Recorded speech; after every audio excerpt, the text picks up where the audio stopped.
recording. Okay, is my screen sharing still? Yes. Okay. I already started recording. Just, yeah. Oh, you did? Okay, so I don't have to do it? Okay. Okay, great.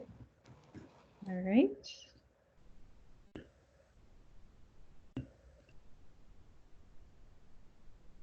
Okay, how's that? It's good. Okay, good. Okay, good. So first I'm going to start by thanking Chelsea and Rocio for organizing this group and these seminars. It's been fun to be part of a Physalis enthusiast group, and I've learned a lot, and I'm looking forward to learning even more. So thank you. So what I'm going to tell you about today, as Chelsea mentioned, is how we're blending our research with our citizen science. But before I start talking about that, I wanted to give you sort of an overview of the points that I'll cover during my presentation.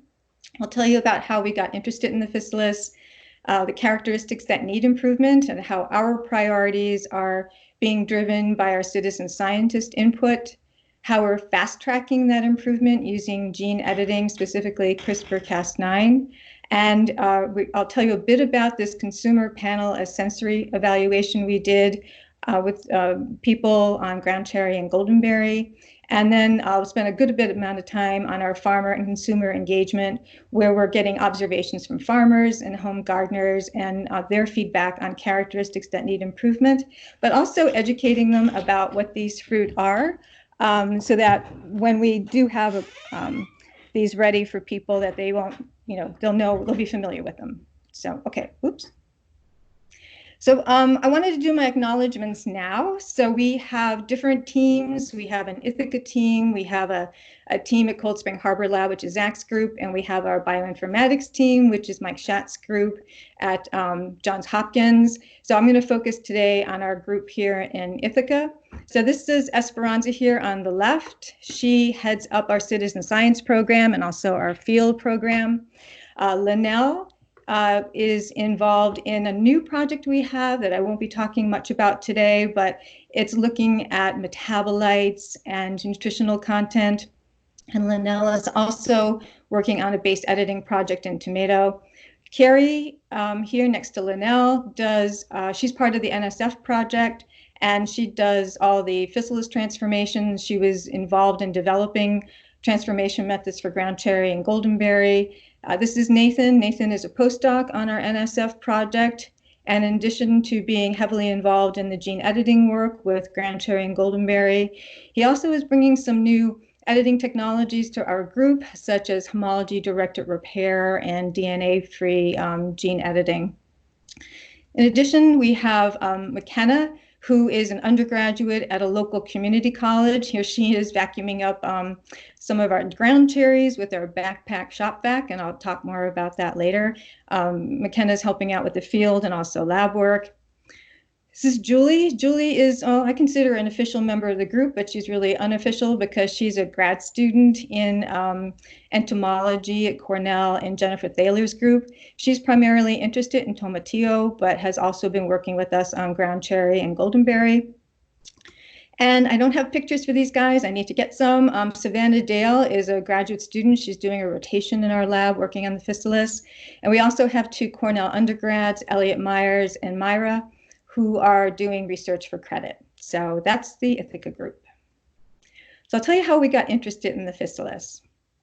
So Zach and Mike and I had a first round of funding through the NSF Plant Genome Program. And we were looking at genes and networks involved in plant architecture and fruit characteristics using tomato as a model, not surprisingly. We're using primarily a reverse genetics approach. We started out using RNA interference, but then once CRISPR-Cas9 came on the scene, we were convinced that was the way to go for this work. And through this work, we started to ask ourselves, can genome editing be used to fast-track improvement, in a sense, fast-track domestication? Can you take underutilized crop species and correct those undesirable traits and develop germplasm that could be used in breeding programs? So as part of our second round of funding, one of the aims is to put that into practice. And we wanted to look at something that was more distantly related from tomato, but also had very little, if any, crop improvement efforts through breeding programs. So when looking, at the relatives of tomato again, we wanted something that was more distantly related and had very little improvement. And we decided on the Physalis. And the Physalis we decided to work with were Groundcherry and Goldenberry. And in addition to them being part of answering our basic fundamental research questions, we felt that there was real potential for these as specialty fruit crops in the US. Groundcherry right now you can find at farmers markets, but not all farmers markets. And then Goldenberry can occasionally be found in grocery stores. But we really, our long-term dream is to see these at a larger scale in production and for consumers. So for the characteristics that need improvement, these agronomic characteristics are considered undesirable. And for those to be adopted realistically into agricultural production, these need to be addressed. So one of those is the sprawling, unmanageable growth habit. As you know, with the Physalis, they have this indeterminate type growth. They require supports and trellising, which on a farm scale causes additional work that needs to be done and resources. Another characteristic is that we've got small marble-sized fruit, especially for the Groundcherry. Groundcherry has a real problem with fruit drop. That's why it's called Groundcherry. It often drops before it's fully ripe, and that makes it difficulty with harvesting. We've gotten feedback from farmers and from growers saying, we'd be into acres of these if you could just make them behave, if you could get that growth manageable, stop the fruit drop for Groundcherry. So that's something that we're focusing on, as well as the plant growth habit. But the fruit drop also poses this food safety issue, where if it drops to the ground and you have to gather it up, it gets dirty. So that's a problem. And then the Goldenberry does not drop its fruit. And we've tried doing crosses with our Groundcherry and Goldenberry germplasm, but we haven't been able to get it to work. And I think it's just because it's too wide of a cross. That's why this is one of the targets that we're looking at for gene editing. There's also the husks surrounding the fruit, and for a fresh market application, that's not a problem. But if these fruit are also used for juices and jams and other food products, so if we could have a type of germplasm that would be specifically used to address those market areas, that would be helpful. But also in talking with a grower from Colombia, he said that even though they're not making juices and jams, not having the husk would be a real benefit, because often the fruit might be moldy or have insect inside, and you can't see that with the husk. So when they distribute their fruit, they actually remove the husk. So that might be something that would be valuable for breeders to have if we had a huskless type. And then Goldenberry is not as productive. It needs a longer growing season. And what we've seen with our farmers and our home gardeners is that, especially here in the Northeast, we just don't have a long enough growing season to get fruit or to get a good amount of fruit from Goldenberry. Groundcherry is not a problem. It's similar to tomato production here, but the Goldenberry just is not as productive. So this shows some plants in our field. These are Goldenberry, the Groundcherry are on the other side. We had to trellis these. Esperanza and McKenna did a great job coming up with this trellising system.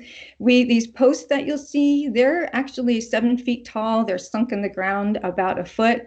So these plants are about 5 or so feet tall, and this was just mid-season. So you can imagine on a larger scale production system, having to trellis these and having to put in that effort really offsets the cost of what you could charge for that fruit in the end. The other problem I mentioned with Groundcherry is the fruit drop. This is a view from one of our greenhouses. You can see it. It's all over the bench and the floor. We were using a broom to clean it up. But again, in a larger agricultural setting, this is a major problem. So we decided to use a shop vac, and you can see the fruit in here, but that got to be pretty difficult maneuvering that shop vac around the benches in the greenhouse. And then this container took 2 people to dump. So I said to Brandon, who was a technician on the project, but now is a graduate student at Cornell in plant biology, I said, we should see if there's a backpack shop vac. And sure enough, he found one online, and it makes much quicker work of cleaning up the fruit than having to use a broom. But again, not a viable option for agricultural production. So the reason for that fruit drop is this little region here. It's kind of like an elbow, and that's where the fruit drops from. There's this abscission zone layer. We have collected tissue from this region, both at the early, mid, and later stages. We've done RNA-seq analysis, and now we're waiting for the annotation of the Groundcherry genome to be completed. And then we'll look at that RNA-seq data to determine what gene or genes might be most responsible. You know, are they an ethylene response gene? Is it something to do with abscission, or is it a combination? Now I'll move on to tell you about how we're fast tracking that improvement using gene editing. So before we could do the actual gene editing, we had to work out a gene delivery or transformation system, and we started with Groundcherry. And the reason we started with Groundcherry is, you know, Groundcherry is a diploid, and we thought with gene editing that would be a lot easier than trying to hit goldenberry or peruviana. But since that time, I've learned that there are actually, you know, there's tetraploid, diploid, and mixoploid lines of peruviana. But knowing that Groundcherry was diploid, we started with that. So we had to work out this gene delivery transformation system. First thing we did was we went to the literature to see if there was anything published, and we found reports for plant regeneration for tomatillo and Physalis minima, I believe it was. We tried those, but they didn't work for Groundcherry. So it's kind of a last-ditch effort. We said, well, you know, we do a lot of tomato transformation. Let's just try what we do for tomato. And what that is it's starting with these 7-day-old seedlings. They're germinating in culture on a medium that has a gelling agent in it and sucrose and salts that support plant growth. And then we harvested the cotyledon pieces and hypocotyl sections before the first true leaves emerged.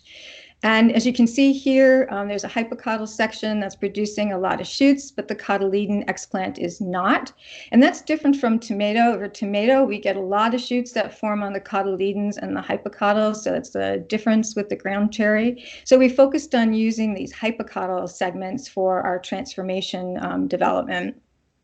We started by using this green fluorescent protein construct, or GFP. I love using GFP for working out transformation methods because unlike some other visual markers, GFP is not a it doesn't require a destructive assay with something like GUS.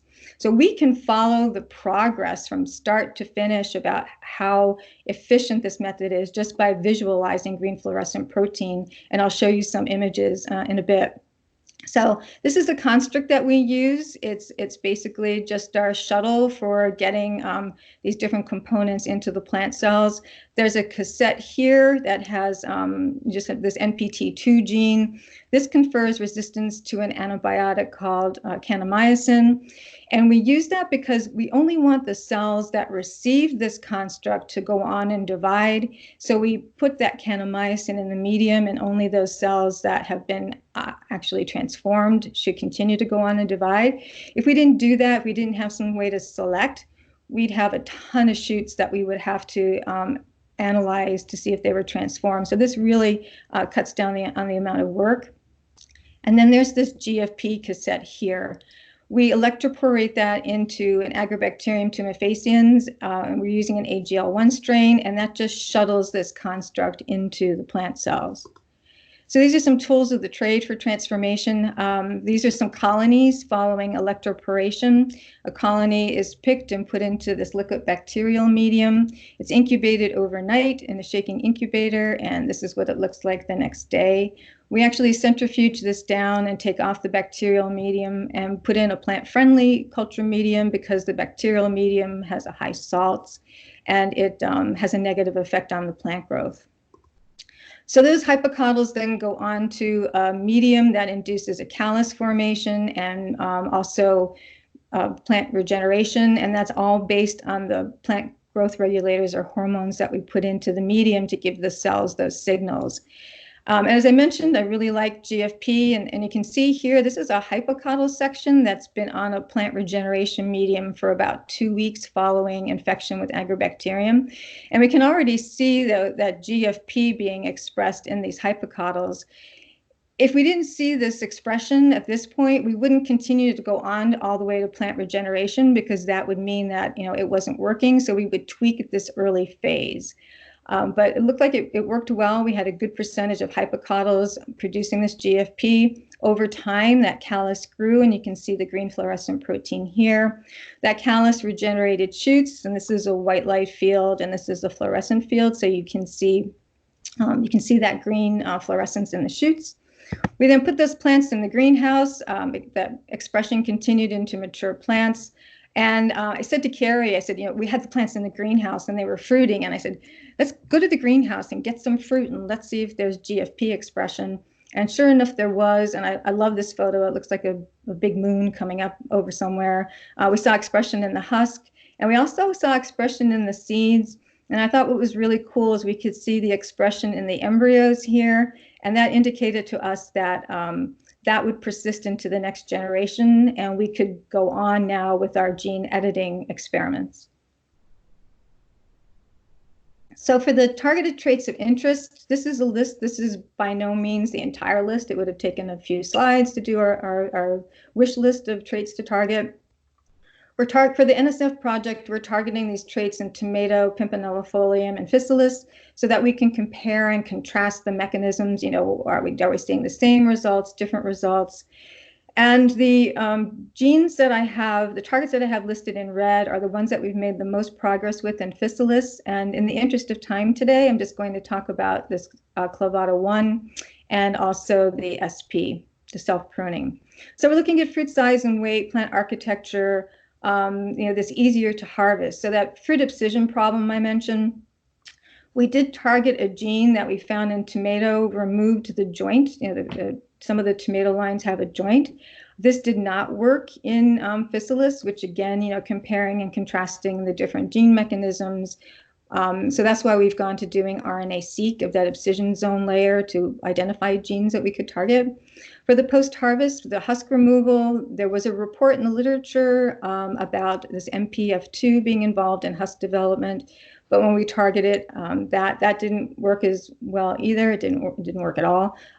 So there's a postdoc in Zach's group by the name of Ja, who is doing a really amazing husk development profile to try to identify genes to target. One of the other traits we're looking at is flavor. I'm not going to talk about that today, but that would be involving looking at sugar content with an invertase gene. So the vector system that we're using for the gene editing, it's very similar to what I showed you for the GFP. There is an NPT2 cassette here for kanamycin resistance. This is the Cas9, so this is that endonuclease that clips the DNA when we're doing the CRISPR analysis. And then it's the repair of that break that the Cas9 makes. It's the repair by the inherent DNA repairing mechanism that isn't so perfect, and it causes insertions and deletions, and that's what disrupts the gene expression that helps us to identify and verify that these genes are really involved. Part of that is also being able to target the region of DNA that we want to change, and we use these components called guide RNAs, and that guide RNA is driven by this Arabidopsis U6 polymerase promoter. And again, these guide RNAs are complementary to the DNA region that we want to target. You really only need one guide RNA, but we wanted to blast the gene, really knock it out. So we felt using two guide RNAs at anywhere from 50 base pairs to 100 base pairs apart. But what we found over time is that even though we follow the rules for guide RNA design, sometimes one guide RNA doesn't work, but the other one does. So we, in a sense, save ourselves some time. Similar to what I mentioned before, that goes into the agrobacterium. We do the transformation experiment, and then we genotype the plants that come off for the edits. So I'm going to tell you about how we've been targeting the self-pruning gene to look at plant architecture. So self-pruning is a flowering repressor. In tomatoes, you've got this, you've got two different types. There's an indeterminate and determinate type. The indeterminate continues to grow, especially the cherry type tomatoes. And that's due to this SP, which is a flowering repressor. And then those more determinate type tomatoes that you see, those are a mutation in this self-pruning gene. And back in the late 1920s, there was a more compact tomato that was identified in a grower's field. And over time, the analysis showed that it was indeed a mutation in the self-pruning gene that knocked out the expression. And as a result, there was determinate growth habit, burst of early flowering, and these shortened sympodial units. So as tomatoes, as tomatoes grow, there are these units. There's a reiteration of leaves, inflorescence, leaves, inflorescence. And this SP mutation just shortens those sympodial units. And this identification of this gene, this mutation, really revolutionized commercial tomato production because breeders started to put this into their material for their commercial lines, and it really helped with production. So we found that counterpart in Groundcherry, and we designed our guide RNAs to target the SP in Groundcherry. And what you see here in this image in C, there's a wild type Groundcherry here on the left, and that is the same age as these other two plants. These are just two of our CRISPR lines, and you can see that there is a definite difference in the height of those Groundcherries. So that showed us that we, in targeting, we were able to affect the plant architecture. Up here in B, this first line just shows what that target DNA was. So this is the DNA sequence that we had a complementary guide RNA1, and this was guide RNA2. And the blue indicates here, this little line indicates that's a deletion of one base pair, one base, and this has multiple. And we had some insertions as well. These are just some of the lines. We had more lines than this. But it definitely showed us that we could affect the architecture by targeting SP. If you want to read more about that, we have a publication from 2018. With every gene that we're targeting, we're selfing the plants, going on to the next generation. The beauty of using CRISPR-Cas9 is that we can, at least in seed propagated crops, we can breed away from that Cas9 and all the other vector components and be left with only a mutation. So it's a very precise mutational tool. So again, we are taking these lines, selfing them multiple generations, and we'll at some point do a field trial and look at more of the other characteristics to see what else might be affected. Okay, now I'm going to move on to fruit size, and for this we targeted clavata1. So clavata1 plays a key role in shoot meristem maintenance, keeping it normal. It works in concert with another gene called WUSCHEL. And so with a loss of function, what happens is that you get away from that normal type of growth. So you see an increase in the size of shoot, floral meristem, and floral organ. When we did this in tomato, we took what in M82, we took what looked like it is a processing tomato. We knocked that gene out, and we got what looked like a beefsteak tomato. So when it came to working with the Groundcherry, our first target for fruit size was the clavata1. So what you can see here in this these upper images, that's the wild type, Physalis. We've got with 5 petals, and you can see the size of the fruit, and they're bilocular, so they have 2 locules. In the CRISPR lines here down below, you can see that we had multiple petals. So that was the first indication to us that targeting this clavata1 worked. And what the fruit had were actually 3 locules instead of 2. And we ended up with a 24% increase in fruit weight.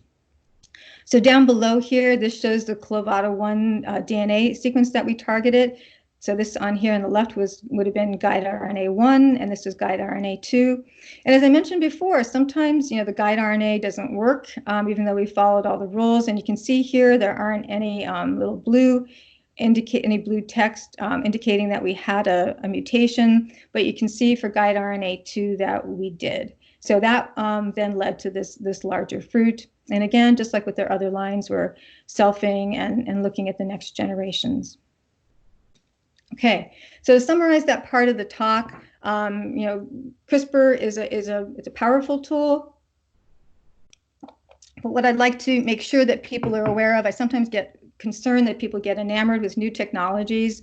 This is a tool. This is something that is, in my view, is to be used in combination with plant breeding to help generate the variation that we might not find in the germplasm. So do we need CRISPR all the time? No, but does it come in handy? Yeah, certainly it can.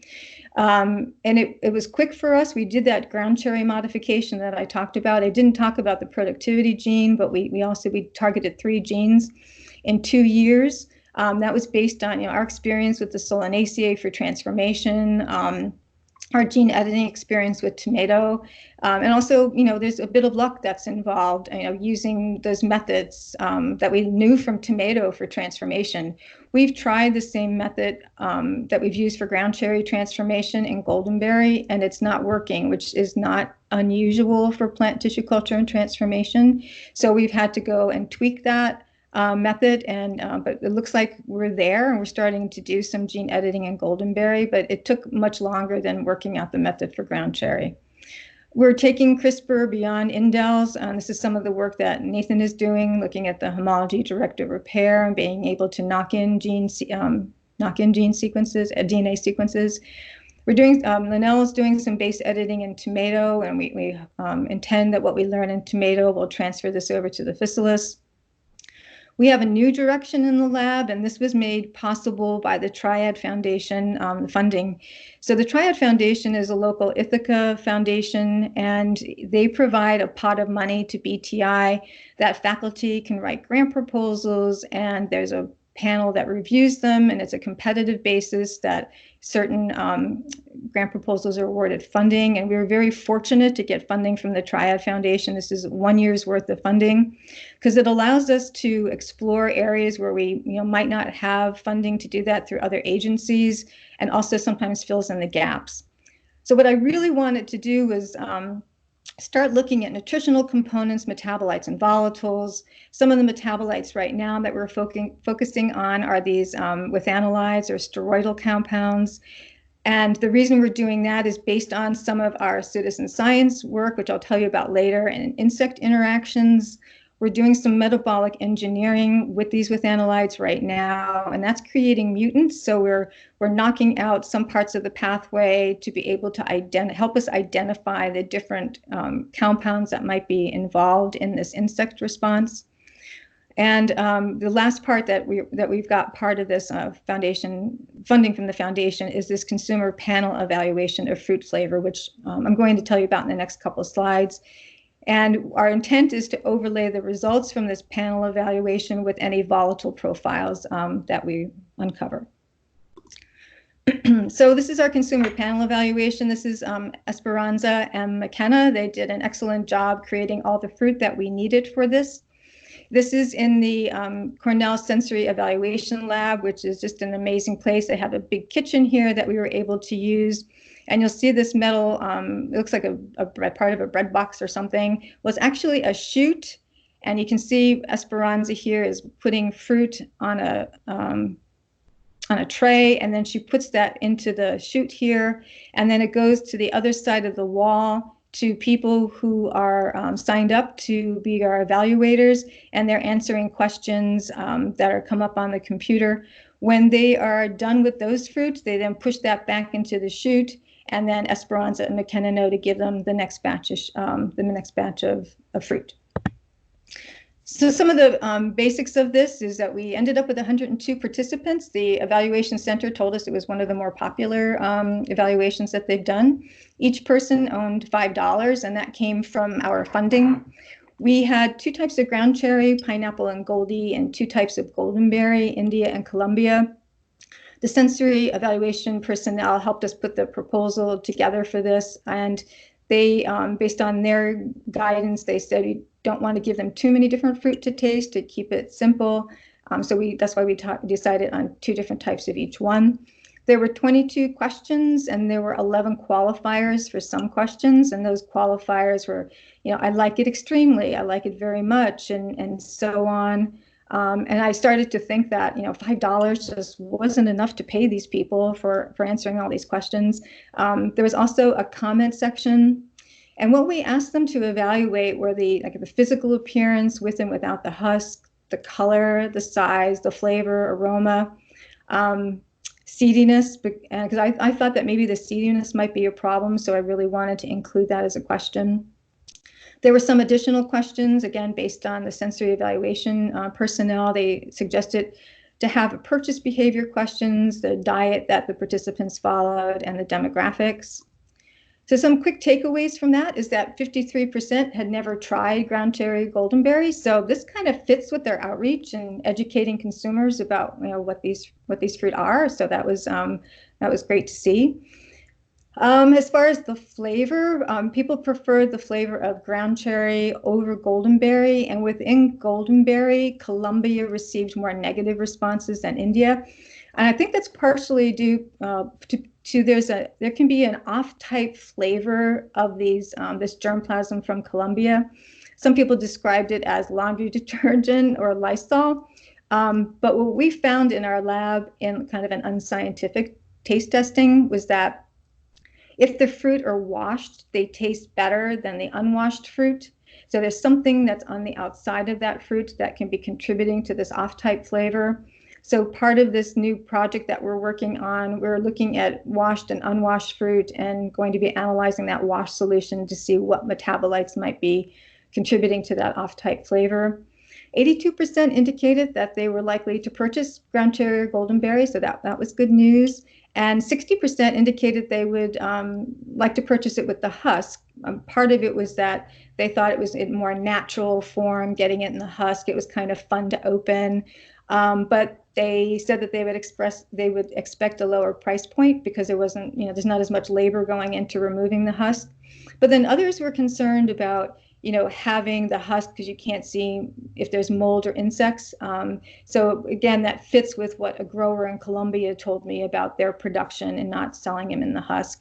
And it turned out that seediness was not a problem. I expected that people might not like that, but there certainly wasn't a problem with that from a consumer standpoint. So, in doing all this research when we first started, what I really wanted to do was get firsthand information and feedback from farmers and consumers about their what they thought improvement needed to be. And we've been doing this for about 3 years now. This again was funding from the Triad Foundation. I submitted a proposal. First thing we did was we started a website or blog. So if you're interested, you can search for Physalis improvement projects, subscribe to the blog. I have a Twitter account, and Esperanza started this at Physalis project Twitter account as well. Our first year, we decided to keep it simple and stayed within New York State, and we had 11 farms involved. Each of these little red balloons indicates where a farm is located. We had 40 participants, home gardeners, public gardens, summer camps. We gave them surveys for feedback. Esperanza visited the farms. We had more avenues for communication. At the end, we had a harvest celebration to thank people. And again, this funding came from the Triad Foundation. So these are some images from some of the farms. We didn't have funding to pay the farmers. They did this to help us. So we didn't really give them too much information about, how they should grow them. We just wanted them to adopt them into their regular production of their farms. Some of these farmers most of the farmers had never grown them before. So this one farm here, they put down black plastic. There was a high tunnel operation. And this is another farm that Esperanza visited. So the plants looked gorgeous, and we got a lot of valuable feedback. Our farms were farm to table, consumer supported agriculture, farmers markets, wholesale. We actually had one farmer who was producing several hundred pounds of ground cherries to this brewery to make a beer, which I have yet to get my hands on, still want to. Loved seeing that kids were involved in growing this material. They also like eating them. Kids really like the ground cherry and goldenberry. This is some signage here from one of the botanic gardens, and this is the summer camp group who was responsible for growing plants and taking data. And this is Esperanza and Kyle, one of our summer intern, who visited with the students and gave a presentation and talked to them about their experience. Some really good information we got was we had never grown these in the field, so we learned about problems with this 3-line potato beetle, and also this Chloridia subflexa, which hits the fruit.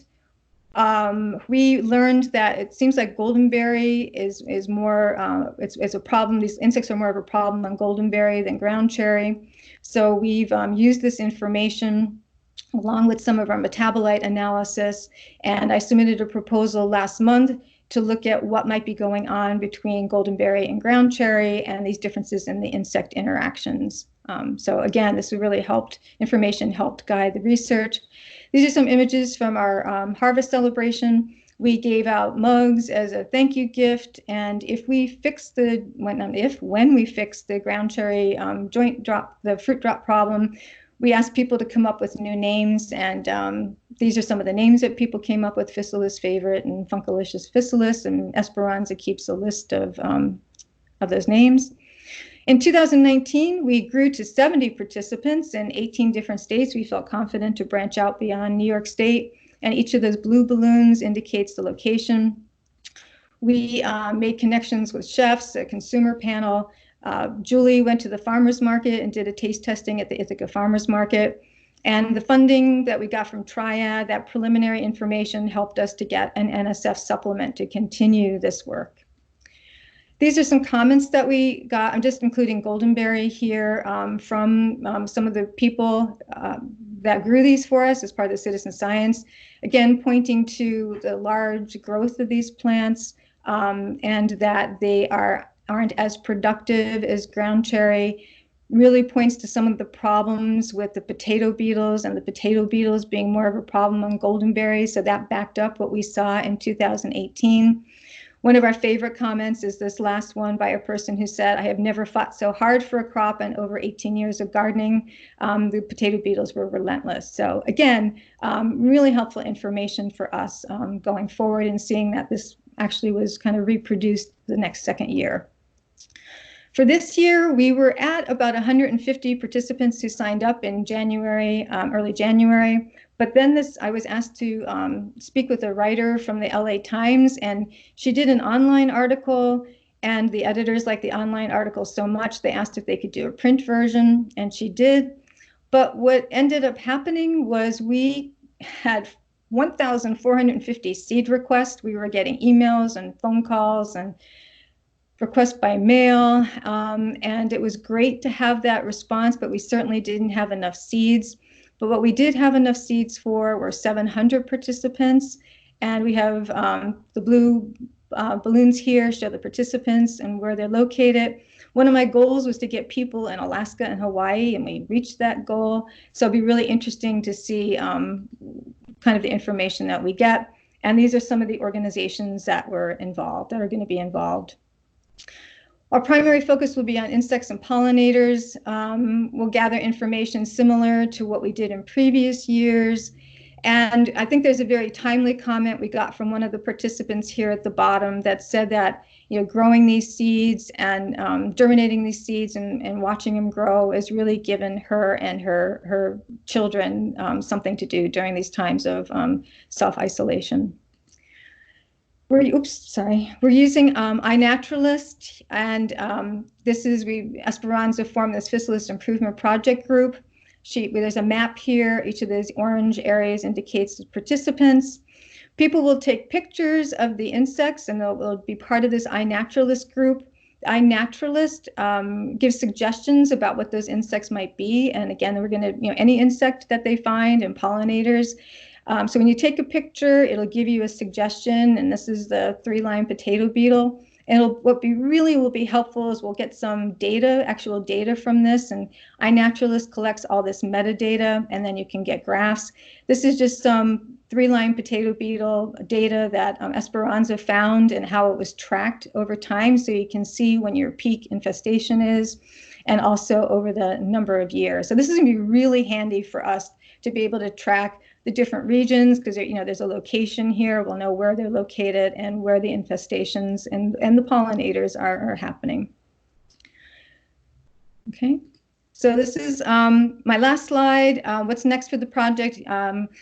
Write proposals, get more funding. If anybody has suggestions about where else I can go to support citizen scientists, projects, I'd be really happy to hear about that. We want to connect with more local chefs, involve more farms, and I'm sure we'll come up with more ideas. So that's it. That's my last slide. And thank you guys for paying attention. Thanks so much, Joyce. We'll now open up for questions. So if people have questions, they can unmute their mic and ask questions, or they can type in the box on the side. And you can stop sharing your screen, Okay. Joyce, if you want. Joyce, it's Sandy. I suggest you go, I'm going to suggest you go to see the National Geographic. See if you can get money out of the National Geographic to do the iNaturalist work. Oh, cool. Okay. They have, they're not big grants, but they're really useful, and they're basically kind of, I mean, they're very easy. They're very easy to manage. Okay. Just And they of course own iNaturalist now, National Geographic. So they probably have a vested interest in its use in this kind of way. So it'd be a good proposal. That's great. Yeah, we don't need much money. I'm pretty good at stretching pocket change, so I know. So they really like it because it's a different kind of use of their tool. So I bet they'd like it. Okay, great. So I'll go to the website and check that out. Good. Okay.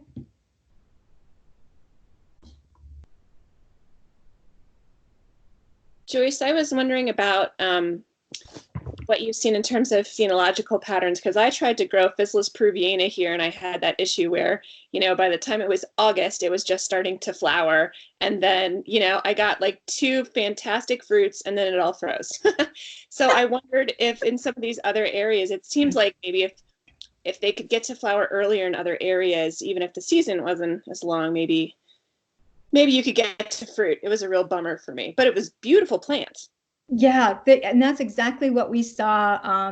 And so originally, like our first year, we were recommending people start the seeds at the same time, the groundcherry and goldenberry. And then when we saw what was happening out in the fields, the next year we said, start your goldenberry in early March and your groundcherry in April. But we saw exactly the same as you did. The plants were gorgeous. The flowers came on late, and then by the time that the fruit was, frost hit the plants, and they were gone. So that's something we want to look at, both in looking at the germplasm, but also what the mechanism might be to help that. And then the high tunnel operations, that helps because that extended the season. They were able to get their plants in earlier and keep them in later. But we see that with the goldenberry, but not the groundcherry. But same thing, Stacy. Yeah, I will say I started mine inside because I thought to myself, I'm going to get a head start on these so that when I put them in the ground, but it doesn't matter. they still were like, nope, like they were plenty big. They were listening to the environment. They're like, nope, I haven't been outside long enough. I guess I'm not really sure, but they're very stubborn. I'm not ready. One of the interesting things we saw in our field, though, we grew 3 different accessions. We had germplasm from South Africa, from India, and from Colombia. And over the season, as it got colder, really cold here in Ithaca, the Colombia seemed to do just fine, which isn't surprising when you think about kind of where they're grown. Well, although in Colombia, they have germplasm for all the way from the south through the north. So the one we have must be adapted to the north because they still were producing fruit and doing well when the India and South Africa they were done. So that's aside from the problem with the flavor, this goldenberries did well in our colder temperature.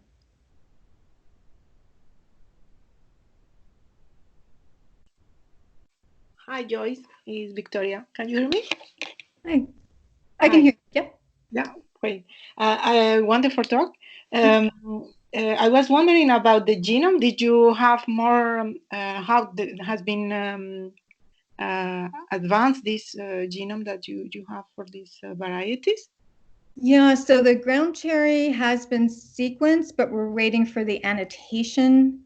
Goldenberry, we started with the India germplasm, so that's just in the process of being sequenced.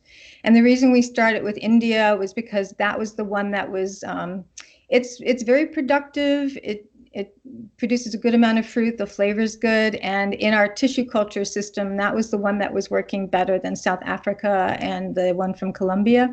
So that genome is in progress. But I'm hoping that the annotation on the groundcherry will be done within the month, I'm hoping. Because it's really holding, there's some things we need to do, and we need that annotation. Okay, great. Thank you. And it'll be publicly available. This is all done with National Science Foundation funding. So once we have all the information, we'll make it publicly available. Thank you. And can I make another question? I was wondering, you say that, so the peruviana doesn't have this drop fruit. Is because there is not abscission zone on it, or is because it's, I don't know, it's taking longer, the abscission zone to take place, or what's the difference between these two varieties? Yeah, good question. We do not see that abscission zone layer. There isn't that little elbow on the goldenberry like there is on the ground cherry. Okay. Yeah, and we've looked at different ground cherry germplasm to see if there are maybe some that don't drop as much or drop at all, but what we've looked at so far, we still see that, but we haven't seen that with any of the goldenberry. And again, there isn't that kind of elbow abscission zone layer. Okay. Thank you.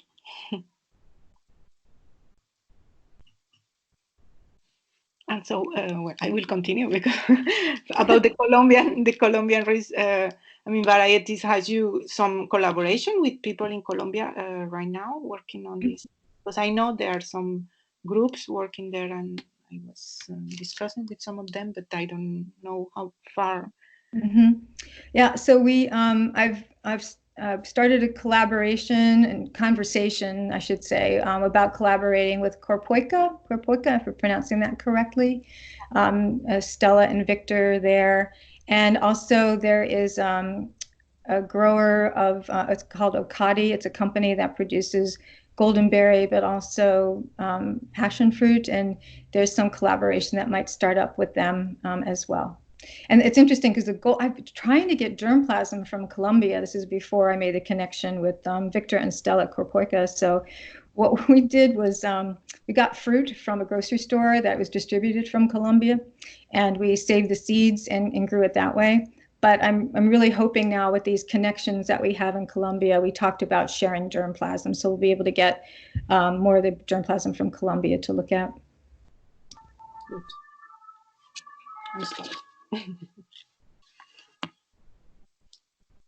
Thank you, Joyce, for the great talk. And yes, a very great work. I was wondering about that you are trying to target some genes to remove the calyx, so it's better for farmers and everything. And have you seen, if you target those genes, have you seen some effect in the development of the fruit, or it's just the same as it is with the calyx? Right. So that's something that we are very much aware of, that, you know, if we start, so we targeted that one gene, the MPF2, and we saw somewhat of a difference in development of the fruit, but nothing that changed the calyx development. But we're very much aware that if we, you know, in targeting genes, we might cause some unintended, undesirable effects. There's been a report about potential male sterility with targeting genes involved in the calyx or some sort of other fruit development, which is why the postdoc in Zach's group is doing a really big screen of different genes that might be involved. And he's given us a lot of constructs for targeting. And that's something that we'll be looking at. You know, if we remove the calyx, making sure that we're not affecting any other developmental aspects. Okay, that's great. I think Mohammed is typing a question. See. He's saying, if is wheatanol desirable for fruit quality? So have you seen some wheatanolides in the fruits, or I know how, if they are found also in the fruits, or usually are more in the leaves or other organs of the plant? They're also found in the fruit as well, and in the leaves and other plant parts, and the roots also. And it's right now it's one metabolite that we're interested in, just because of what we found in the literature. But in doing our metabolic profiles, we're considering if there might be other metabolites involved. But for now, it's the withanolides. And looking in the literature, we've seen the withanolides. We see big differences. So far, we've done the analysis on the leaves of ground cherry and goldenberry, and we see big differences in the withanolide content. We have fruit calyces in the freezer tissue that needs to be analyzed. So I'm hoping once we get back to the lab, we can start doing the analysis on those as well. Joyce, because the withanolides are they're really interesting, because Withania somnifera, which is very, very commonly used it's very important in Ayurvedic medicine. A lot of that is due to the withanolide content. Mm-hmm. So there could be additional sort of nutritional kind of benefits if it's not something that makes it taste terrible, the withanolide. This is yeah, which would be a real bummer. But that would be a drag. So yeah, that's another exciting area for us, especially with some of this. I mentioned we're doing some of the metabolic engineering to create mutants that people could use, and making that germplasm available for people who look at it from medicinal aspects or nutritional aspects. And for my own interest, I've always been interested in nutrition and nutritional content. So I'm really excited about seeing this data and what we learned from it from these, and whether it's used as a model or used specifically for these fruit, we'll have to see. Mm. Yes, and something curious also is like, do you know which will be the difference between the Colombian ones, the Colombian golden berries, to the Indian ones? That the Colombian have this like aftertaste, or they're less like for them than for the Indian or the South African ones? Yeah, we definitely see a difference in the flavor between the Colombia, India, and South Africa. The South Africa and the India don't have that aftertaste like the Colombia one does. I actually prefer the India. Some people prefer the South Africa, but it's kind of fun. Well, it's kind of not so nice, but sometimes people will come into the greenhouse and I'll give them a golden berry and I wait for their reaction. And you could just see it in their face, like, oh, this isn't so good. But the South Africa and India don't have that. So big difference. Is there any relationship with the stickiness of those fruits? That's very possible, because we see that the Colombia is stickier than the others, and that's why we're looking at the fruit washes on each of the different types of Colombia, South Africa, and India to see what that might be due to. And that's one of the things that the owner of the company, Okadi, said that's one of the things they're interested in for improvement, is getting rid of that stickiness, because consumers don't like the feel, but they don't know if that was something that was added like after harvest, and it's a protective kind of coating. But I know when I washed a whole big bowl of golden berries, and when I put my hands in the bowl to get the fruit out, my hands were just covered in the oil, the stickiness, and in oil as well, and it just stayed in the bowl. So there's this stickiness and this oiliness that goes along with it, and that might be contributing to the off flavor and some other characteristics of the fruit. Yeah, so probably those Indian and South African ones are kind of partially domesticated. It's possible, yeah. I'm sure they are, because people will have probably sort of chosen the ones, because people have been growing them in both those areas for a while. Mm-hmm. Mm-hmm. Right. Yep. Yeah. When I asked about, when I started to make connections with the people in Colombia, I said, what type of breeding programs? How are you choosing the types that you're growing? And it was primarily based on farmer preferred lines, germplasm that they were growing. There's some efforts somewhat recently for improvement, but that's how they were basing their production, was on the ones that the farmers preferred to grow. So in the US, most of the fruits come from Colombia, or do they come from other places? Right. So in the US, it's interesting. I learned that in the US, we just started getting goldenberry 4 years ago. And that was because the USDA APHIS was concerned about the introduction of this fruit fly that's associated with the fruit. And they really wanted confirmation that this was not going to be a problem. So we started getting the fruit in 2016. It's primarily from Colombia. Colombia is the biggest producer of goldenberry. But there have been shipments coming in now from Ecuador. We're starting to get fruit from Ecuador as well. Yeah, because here we've been getting it from South Africa for years and years. I mean, in Europe, it's been around for a long time, and most of it comes from South Africa. Mm-hmm. Oh, okay, that's interesting to know. Yeah.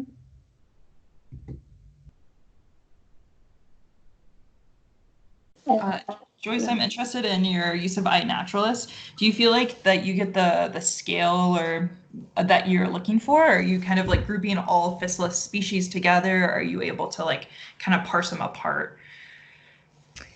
Yeah, I mean, this is our first time using it. So, so we'll see. And, we've given people Groundcherry seeds, goldenberries, and tomatillo. We've included tomatillo as well. Nice. So, so we'll see. We'll see how it goes. I'm really excited about using it because it's really been fun, just for myself, taking pictures of things and having it identify what they are, and actually having this data to collect. Because, with citizen scientists, we gave them forms to fill out, and we were trying to collect some sort of data, which was difficult. We got a lot more of these descriptive type answers that were also very useful, but this will give us some actual data now to track. So we'll see. Does anybody have one last question before we wrap up? Oh, Rick asks, is there a Groundcherry recipe book? Oh, well, nice that you asked. So when we had our harvest celebrations, we encouraged people to bring dishes that they made with ground cherries and goldenberries. So I don't know if there's a book out there, but we've posted on our Physalis Improvement Project website recipes that you can get for. I made a goldenberry granola. I got dried goldenberries from Amazon. We had somebody who made a ground cherry rice pudding, and there's some muffins. So there's some recipes up there that you can take a look at. And if you just do a search online, mainly for like goldenberries, which you can substitute ground cherries, there's some recipes out there as well. Awesome. They make very good jam. Oh, I haven't made jam yet. I did make a liqueur. It came out pretty good. I had decided to give it a try. But all liqueurs are good, Joyce. Sugar, vodka, it's good. But no, I want to make some jam this year. All right, nice. Well, thanks, Joyce. Our next week, it's going to be Dietra. She's going to be talking about work she did during her PhD about like plant defenses within Physalis, and there's a couple different Physalis species, so that should be interesting. Yes, exactly. And it's not next week, it's the following one, remember? Yes. Sorry.